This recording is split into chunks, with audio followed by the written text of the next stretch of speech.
اعوذ باللہ من الشیطان الرجیم بسم اللہ الرحمن الرحیم۔ نماز فجر کے بعد اس سورت کی تلاوت اللہ تعالی خود کرتے ہیں۔ یہ سورت غریبوں کو، امیر، بیماروں کو، صحت مند اور حاجت مندوں کی حاجت کو پورا کرتی ہے۔ یہ ہر ایک پریشانی کو ختم کرتی ہے۔ محترم ناظرین، قرآن مجید کی وہ سورت جس کی تلاوت نماز فجر کے بعد خود اللہ تبارک و تعالی فرماتے ہیں۔ یہ دعویٰ اگرچہ ہمارے فہم سے بلند ہے، لیکن اس کی روحانیت ہمیں احساس دلاتی ہے کہ قرآن مجید کی بعض صورتیں ایسی ہیں جنہیں اللہ رب العزت نے اپنے خصوصی کلام میں ایسی تاثیر عطا فرمائی ہے جو بندے کے دل و دماغ، روح و جسم اور دنیا اور آخرت سب کو منور کر دیتی ہے۔ اور انہی میں سے ایک صورت ایسی ہے کہ جسے نماز کے بعد اللہ تعالی خود پڑھتے ہیں۔ یہ صورت غریبوں کو، امیر، بیماروں کو، صحت مند اور حاجت مندوں کی ہر حاجت کو پورا کر دیتی ہے، ہر ایک پریشانی ختم کر دیتی ہے۔ یہ صورت ناظرین اتنی تاثیر، روانی اور معنوی حسن میں ایسی مثال ہے کہ اس کے بارے میں کہا جاتا ہے کہ اگر کوئی بیمار اس صورت کو دل سے سنے تو شفا پا لیتا ہے، اگر کوئی پریشان دل سے پڑھے تو سکون پا لیتا ہے، اگر کوئی فقیر خلوص سے تلاوت کرے تو مالدار ہو جاتا ہے، اگر کوئی گناہگار سچے دل سے اس کے مفہوم پر غور کرے تو اللہ کے قریب ہو جاتا ہے۔ نماز فجر کے بعد اسے پڑھنا اس لیے بھی خاص مانا گیا ہے کیونکہ اس وقت رب تعالیٰ اپنی رحمت کے دروازے پوری وسعت سے کھول دیتا ہے۔ ایک طرف یہ سورہ مبارکہ ہمیں اللہ تبارک و تعالیٰ کی رحمت حاصل کرنے کا حوصلہ دیتی ہے، تو دوسری طرف یہ سورہ مبارکہ ہمیں یہ سکھاتی ہے کہ اللہ کی رحمت ہر چیز پر غالب ہے۔ یہ سورہ مبارکہ اللہ تعالیٰ کی محبت کا ترانہ ہے۔ تو بھائیوں اور بہنوں، نماز فجر کے بعد اللہ تعالیٰ کے پیارے کلام پاک سے پڑھی جانے والی سورت کے بارے میں جاننے کے لیے ہمارے ساتھ بنے رہیے گا، اور ویڈیو باقاعدہ شروع کرنے سے پہلے آپ تمام بہن بھائیوں کو آگاہ کرنا چاہوں گا کہ وہ تمام بہن بھائی جو اپنے لیے یا اپنے پیاروں کے لیے ہماری خصوصی اجتماعی دعا میں اپنا نام لے کر دعا کروانا چاہتے ہیں تو اپنا نام کمنٹ باکس میں ضرور لکھ دیجئے گا، اور جس پریشانی کے لیے دعا کروانا چاہتے ہیں وہ بھی ضرور لکھ دیجئے گا۔ انشاءاللہ تبارک و تعالی ہماری خصوصی اجتماعی دعا میں آپ کا نام لے کر آپ کے لیے دعا کی جائے گی۔ تو بھائیوں اور بہنوں، قرآن پاک کی بہت ہی پیاری صورت کہ جس کی تلاوت نماز فجر کے بعد اللہ تعالی خود فرماتے ہیں، جو بندہ نماز فجر کے بعد کسی بھی پریشانی کے لیے پڑھتا ہے، چاہے وہ بیماری ہو، رزق کی پریشانی ہو یا کاروباری پریشانی ہو، کسی بھی مقصد کے لیے پڑھتا ہے تو وہ مقصد انشاءاللہ پورا کیا جاتا ہے، دنیا اور آخرت کی سختیوں سے اس شخص کو نجات ملتی ہے۔ یہ صورت آپ کو اللہ تعالیٰ کے بے حد قریب کر دیتی ہے۔ بے شک جس طرح کے آج کل مشکل حالات ہیں، ہر بندہ پریشان ہے، تو بندہ اس پریشانی سے بچ کر اپنی زندگی میں کامیاب ہونا چاہتا ہے، تو اس سورہ مبارکہ کو نماز فجر کے بعد ایک مرتبہ لازمی پڑھے۔ یہ صورت غریبوں کو، امیر، بیماروں کو، صحت مند اور حاجت مندوں کی حاجت کو پورا کرتی ہے، ہر پریشانی کو دور کرتی ہے۔ اگر کوئی صبح نماز فجر کے بعد پڑھے تو فرشتے دن بھر اس کی حفاظت کریں گے، اگر کوئی رات کو پڑھے تو فرشتے ساری رات اس کی حفاظت کریں گے۔ یہ خاندان کے اندرونی عمل کو برقرار رکھنے اور کسی بھی قسم کے تنازعات کو دور رکھنے میں بھی بھرپور مدد فراہم کرتی ہے۔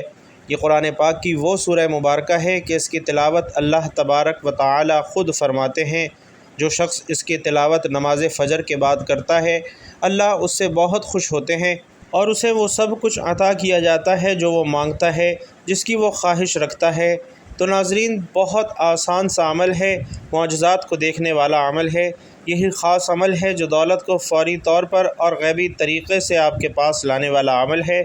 یہ ایسا عمل ہے کہ جن لوگوں نے نماز فجر کے بعد اس عمل کو پڑھنا اپنا معمول بنا لیا، وہ صبح رزق کی دولت سے مالا مال ہو گئے، گھر میں، کاروبار میں دولت کی ریل پیل ہو گئی، دولت کی برسات زندگی میں شروع ہو گئی۔ ناظرین، ویسے تو اللہ تعالیٰ کے کلام پاک کی ہر آیت، ہر سورہ مبارکہ ہی اپنے اندر ایک خاص مقام رکھتی ہے، لیکن آج جس سورت کا ہم وظیفہ بتانے جا رہے ہیں، جو نماز فجر کے بعد پڑھنے کا بہت ہی بابرکت عمل ہے کہ جس کے پڑھنے سے بیمار کو صحت مل جاتی ہے، مالی تنگ دستی دور ہو جاتی ہے، رزق کی فراوانی ہوتی ہے اور انسان کی ہر حاجت پوری ہوتی ہے، تو بھائیوں اور بہنوں، وہ خاص سورہ مبارکہ سورۃ الرحمن ہے، جو کہ عروس القرآن یعنی قرآن کی دلہن کے نام سے جانی جاتی ہے۔ سورۃ الرحمن قرآن مجید کی 55ویں سورت ہے، جس کا آغاز اللہ تعالیٰ کے ایک عظیم صفاتی نام الرحمن سے ہوتا ہے، اور جس کا مطلب ہے نہایت مہربان، بے حد رحم فرمانے والا۔ اس سورہ مبارکہ کی کل 78 آیات ہیں اور جمہور علماء کے مطابق یہ مکی صورت ہے۔ اللہ تعالیٰ نے اس صورت میں اپنی بے شمار نعمتوں کا تذکرہ فرمایا ہے اور ہر نعمت کے بعد بار بار یہ آیت دہرائی ہے، فَبِأَيِّ آلَاءِ رَبِّكُمَا تُكَذِّبَانِ، یعنی پھر تم اپنے رب کی کون کون سی نعمتوں کو جھٹلاؤ گے۔ ناظرین، یہ آیت اس صورت میں 31 بار دہرائی گئی ہے، جو کہ قرآن کریم میں کسی بھی آیت کا سب سے زیادہ تکرار کا منفرد اعزاز ہے۔ یہ آیت بار بار دہرانا دراصل انسان کے دل کو جھنجھوڑنے کے مترادف ہے، تاکہ وہ اللہ رب العزت کی نعمتوں کو پہچانے، اس کا شکر ادا کرے اور اسی سے لو لگائے۔ صبح کے پرنور وقت میں جب انسان اپنے گناہوں پر نادم ہو کر اللہ کی طرف جھکتا ہے تو سورۃ الرحمن جیسے کلام کو پڑھنا اس کے دل کی صفائی، نیت کی پاکیزگی اور روح کی بلندی کا ذریعہ بن جاتا ہے۔ حضرت علی رضی اللہ تعالیٰ عنہ فرماتے ہیں، میں نے رسول اللہ صلی اللہ علیہ وسلم کو فرماتے ہوئے سنا کہ ہر چیز کا ایک دل ہوتا ہے اور قرآن مجید کا دل سورۃ الرحمن ہے۔ ناظرین، سورۃ الرحمن ایسی سورت ہے کہ جس کی تلاوت کرنے والا نہ صرف دنیا کے فائدے دیکھتا ہے بلکہ آخرت میں اللہ کی خاص رحمت کے سائے میں چلا جاتا ہے۔ اس سورت کا وظیفہ رزق میں کشادگی، شادی میں آسانی، دشمنوں سے نجات، حسد اور جادو سے حفاظت، اولاد کی بہتری اور ہر مقصد کی تکمیل کا عظیم ذریعہ ہے۔ جس بندے کے دل میں نیت ہو کہ وہ صرف اللہ کی رضا کے لیے یہ وظیفہ کرے گا، اس کے لیے یہ صورت دنیا کی سب سے بڑی دوا، سب سے عمدہ دعا اور سب سے خاص ندا بن جاتی ہے۔ حضرت عبداللہ بن مسعود رضی اللہ تعالیٰ عنہ سے روایت ہے کہ رسول اللہ صلی اللہ علیہ وسلم نے ایک رات جنات کو سورۃ الرحمن سنائی۔ جب آپ صلی اللہ علیہ وسلم ہر بار پڑھتے فَبِأَيِّ آلَاءِ رَبِّكُمَا تُكَذِّبَانِ، تو جنات جواب دیتے، اے ہمارے رب، ہم تیری کسی نعمت کو نہیں جھٹلاتے، تمام تعریفیں تیرے ہی لیے ہیں۔ جب صحابہ کرام رضوان اللہ تعالی علیہم اجمعین کو یہ بات پتہ چلی تو عرض کیا کہ ہم تو جنات سے بھی گئے گزرے نکلے کہ ہم تو خاموش رہتے ہیں۔ اس پر آپ صلی اللہ علیہ وسلم نے فرمایا کہ تمہیں جنات کی پیروی کرنی چاہیے۔ ناظرین، محدثین اور مفسرین نے بیان کیا ہے کہ سورۃ الرحمن کی تلاوت کرنے والوں کو اللہ تعالیٰ رزق میں کشادگی عطا فرماتا ہے، اور اولیاء نے تجربہ کیا ہے کہ جو شخص مسلسل سورۃ الرحمن کو توجہ سے سنتا ہے اور سمجھ کر پڑھتا ہے، اسے دل کا سکون، ذہنی سکون اور جسمانی شفا ضرور حاصل ہوتی ہے۔ حضرت امام زین العابدین رضی اللہ تعالیٰ عنہ جب سورۃ الرحمن کی تلاوت کرتے تو اس آیت پر پہنچ کر رو پڑتے اور بار بار کہتے، یا اللہ، میں کسی نعمت کا انکار نہیں کرتا۔ ایک دفعہ ایک شخص اللہ کے ایک برگزیدہ بندے کے پاس آیا جو شدید تنگ دستی، بیماری اور پریشانی میں مبتلا تھا۔ بزرگ نے فرمایا کہ نماز فجر کے بعد سورۃ الرحمن خلوص دل سے پڑھا کرو۔ کچھ ہفتے بعد وہ شخص واپس آیا تو اس کا چہرہ چمک رہا تھا، اس کا کاروبار چل پڑا تھا اور اس کے مسائل حل ہو چکے تھے، اور وہ شخص کہہ رہا تھا کہ اللہ کی رحمت نے مجھے ہر میدان میں فائق کر دیا۔ تو ناظرین، یہ وظیفہ آپ نے اللہ رب العزت کی ذات پر پورا یقین اور کامل اعتماد رکھتے ہوئے کرنا ہے، اور کسی بھی صورت اپنے آپ کو مایوس نہیں ہونے دینا، کیونکہ اچھے اور برے حالات ہمیشہ کے لیے نہیں ہوتے۔ اس لیے آپ نے نا امیدی کا شکار نہیں ہونا، کیونکہ زندگی بھی عجیب ہے۔ کبھی کبھی یہ اتنی خوبصورت لگتی ہے کہ جی چاہتا ہے ہمارا ناطہ ہمیشہ کے لیے زندگی سے جڑا رہے، یہ ناطہ کبھی بھی نہ ٹوٹے، اور جب کبھی زندگی ہماری امید اور توقعات پورا کرنے میں ناکام رہتی ہے تو دل کرتا ہے کہ یہ زندگی جلد ختم ہو جائے، مگر حقیقت یہ ہے کہ دکھ اور درد میں وقت طویل سے طویل تر محسوس ہوتا ہے۔ اسی طویل سفر سے انسان ہار کر مایوسی کا شکار ہو جاتا ہے۔ انسان خود بھی نہیں سمجھ پاتا کہ آخر اس ساری صورتحال سے کیسے نمٹا جائے۔ ناظرین، انسان کی فطرت ہی ایسی ہے کہ اسے زندگی میں سب کچھ اپنے مطابق چاہیے، سب اس کی مرضی اور منشا کے مطابق نہیں ہوتا تو وہ نا امید اور مایوس ہو جاتا ہے، اور ساتھ ہی ساتھ اسے یہ احساس ستاتا ہے کہ اب مزید اسے نہیں جینا۔ انسان بنیادی طور پر جلد باز واقع ہوا ہے۔ اگر اسے کچھ حاصل کرنا ہو تو اس کے لیے تگ و دو کرتا ہے، دعائیں مانگتا ہے، ان تک محنت کرتا ہے، مگر جب اس کی منشا کے مطابق اسے پھل نہیں ملتا تو وہ تھک جاتا ہے، اور اسی تھکن میں وہ مایوسی کے اندھیروں میں اپنا وجود، اپنا امید اور اپنا یقین کھو بیٹھتا ہے۔ اسے زندگی بے رنگ لگنا شروع ہو جاتی ہے، دوسرے الفاظ میں اس کی زندگی میں دلچسپی ختم ہو جاتی ہے۔ مگر یاد رکھیے کہ کچھ بھی ہمیشہ کے لیے نہیں ہوتا۔ وقت کی یہ خوبصورتی ہے کہ یہ کبھی بھی ایک جیسا نہیں رہتا۔ مشکل ہو تو آسانی بھی مل جاتی ہے۔ حالات چاہے جتنے بھی کٹھن ہوں، مشکلات کے بادل جتنے بھی کالے کیوں نہ ہوں، آسانی کی صبح کا سورج ضرور طلوع ہوتا ہے۔ نہ دکھ سدا رہتا ہے، نہ سکھ سدا رہتا ہے۔ ایسے ہی ناکامی اور کامیابی بھی ہمیشہ کے لیے نہیں ہے۔ اسی لیے سب سے اہم بات یہ ہے کہ انسان کو کبھی بھی مایوس نہیں ہونا چاہیے، بلکہ مشکلات کے آنے پر مایوسی کے اندھیروں میں امید اور یقین کا چراغ جلاتے رکھنا چاہیے، کیونکہ اگر انسان مایوسی کے اندھیرے میں امید کا چراغ جلاتا ہے تو اس کی روشنی انسان کے وجود کو منور کر دیتی ہے۔ ناظرین، آج کی اس ویڈیو کے اندر میں آپ کو کچھ غلطیاں بتانے لگا ہوں۔ کچھ وجوہات ہیں جو آپ کے گھروں میں ہوتی ہیں اور آپ کو پتہ بھی نہیں چلتا کہ ان غلطیوں کی وجہ سے آپ کے گھر کے اندر پریشانیاں آتی ہیں، بیماریاں آتی ہیں، گھروں کے اندر لڑائی جھگڑے عام ہو جاتے ہیں، رزق کی تنگی ہو جاتی ہے، بے برکتی ہو جاتی ہے اور رزق کے دروازے آپ کے لیے بند ہو جاتے ہیں۔ اگر آپ وہ غلطیاں اپنے گھر میں کرتے ہیں تو آج کے بعد ان غلطیوں کو کبھی مت کرنا۔ میں آپ کو 3 کام ایسے بتا رہا ہوں جو آپ نے اپنے گھر میں لازمی کر لینے ہیں۔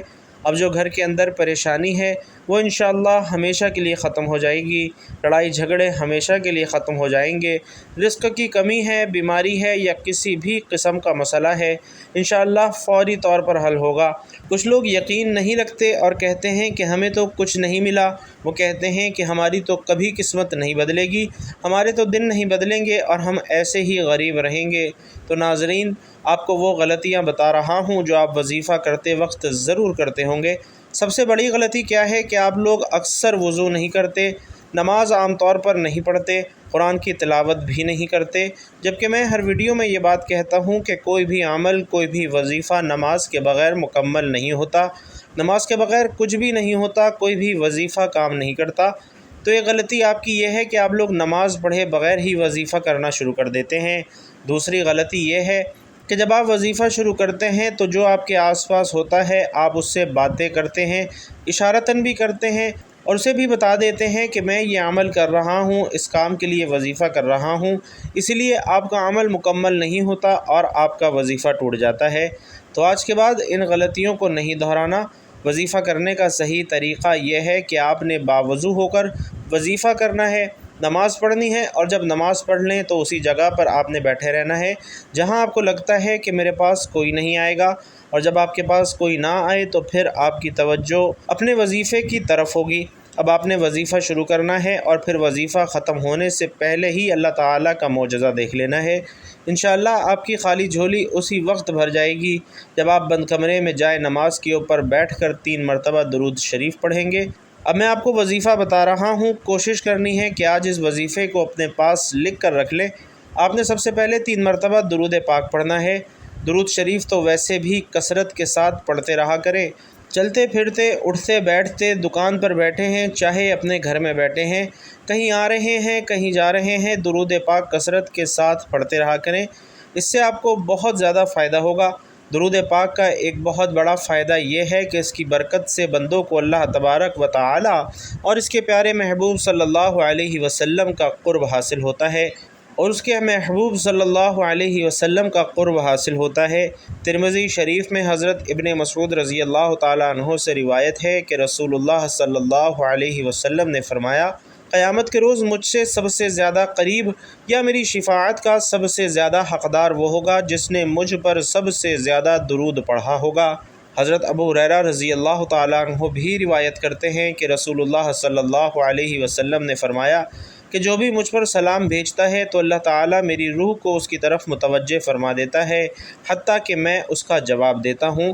اسی طرح ترمذی شریف میں حضرت ابی بن کعب رضی اللہ تعالیٰ عنہ روایت کرتے ہیں کہ میں نے عرض کیا، یا رسول اللہ صلی اللہ علیہ وسلم، میں آپ پر بہت زیادہ درود پاک پڑھتا ہوں تو کتنا درود شریف مقرر کر لوں؟ فرمایا جتنا چاہو۔ میں نے کہا 1/3۔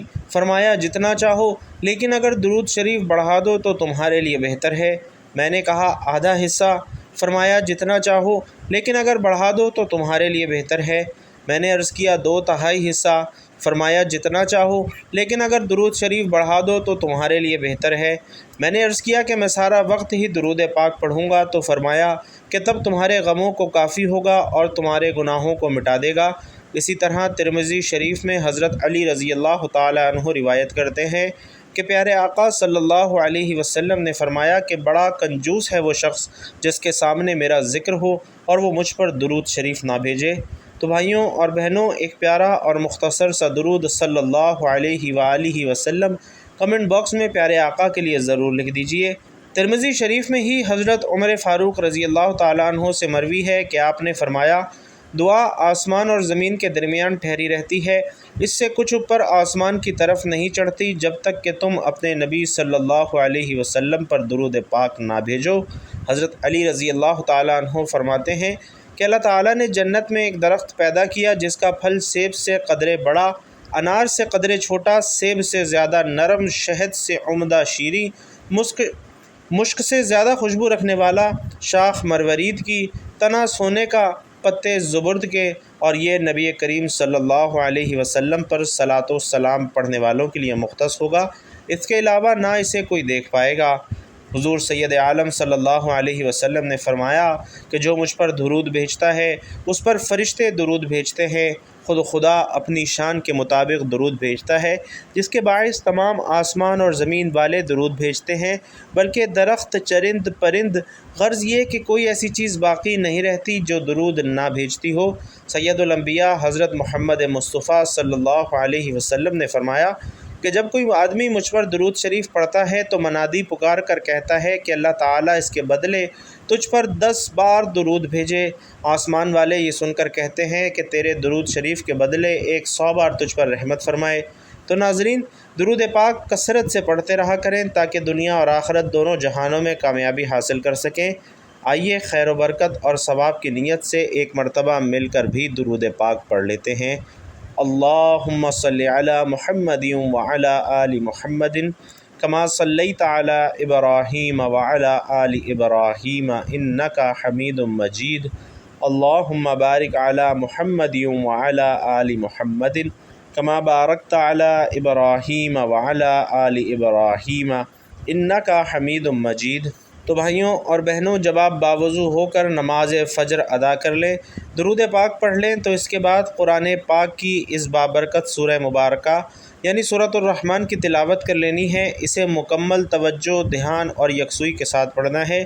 اس کی تلاوت کے دوران جب جب یہ آیت آئے فَبِأَيِّ آلَاءِ رَبِّكُمَا تُكَذِّبَانِ، تو ہاتھ اٹھا کر دل سے کہیں، اے ہمارے رب، ہم تیری کسی نعمت کو نہیں جھٹلاتے، تمام تعریفیں تیرے ہی لیے ہیں۔ یہ پڑھ کر باقی صورت کی تلاوت مکمل کرنی ہے اور اس کے بعد اللہ تعالیٰ کے 2 مبارک ناموں کی ایک تسبیح پڑھنی ہے۔ وہ نام یا رحیم یا کریم ہیں۔ ان دونوں ناموں کو ملا کر پڑھیں گے تو 1 مرتبہ شمار ہوگا، اور اسی طرح سے آپ نے ہاتھوں کی انگلیوں پر یا تسبیح کے دانوں پر گن کر 100 مرتبہ یا رحیم یا کریم پڑھنا ہے۔ اس کے بعد 33 مرتبہ سبحان اللہ و بحمدہ سبحان اللہ العظیم پڑھ لینا ہے۔ پھر آخر میں اتنا ہی درود پاک پڑھنا ہے جتنا وظیفہ شروع کرنے سے پہلے پڑھا تھا، اور اس کے بعد اپنے والدین، اہل خانہ، اپنے بھائی بہنوں اور دوست احباب کے لیے دعا کرنی ہے۔ بھائیوں اور بہنوں، اللہ تعالیٰ سے تعلق کو مضبوط کرنے کا یہ بہترین وقت ہے۔ نماز فجر کے بعد سورۃ الرحمن کا وظیفہ انسان کو ان گنت نعمتوں، حاجتوں اور اللہ کی خاص رحمتوں کا وارث بنا دیتا ہے۔ یہ سورت صرف ایک تلاوت نہیں بلکہ ایک روحانی معاہدہ ہے بندے اور اللہ کے درمیان، جو اس کو دنیا اور آخرت کی کامیابی عطا کرتا ہے۔ تو آپ نے اس عمل کے دوران دل میں یہ تصور کرنا ہے کہ یا اللہ، میں تیری اس عظیم سورہ مبارکہ کو صرف تیری رضا، تیری رحمت کے حصول، اپنے گناہوں کی معافی، رزق کی کشادگی اور اپنی حاجتوں کے پورا ہونے کے لیے پڑھ رہا ہوں۔ یا رحمانو یا رحیمو یا اللہ، ہم نے تیری رحمت والی صورت پڑھی ہے، ہم تیرے عاجز بندے ہیں۔ یا اللہ، ہمارے گناہوں کو معاف فرما، ہمارے رزق میں برکت عطا فرما، ہماری حاجتوں کو پورا فرما، ہمارے گھروں میں سکون، ہمارے دلوں میں تیرا عشق اور ہمارے جسموں کو شفا عطا فرما۔ یا اللہ، ہمیں سورۃ الرحمن کے صدقے اپنی رضا اور قرب عطا فرما۔ آمین یا رب العالمین۔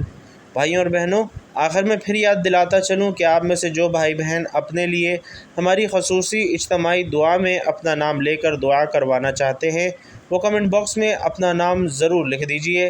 اللہ تبارک و تعالی آپ سب کا حامی و ناصر ہو۔ آمین یا رب العالمین۔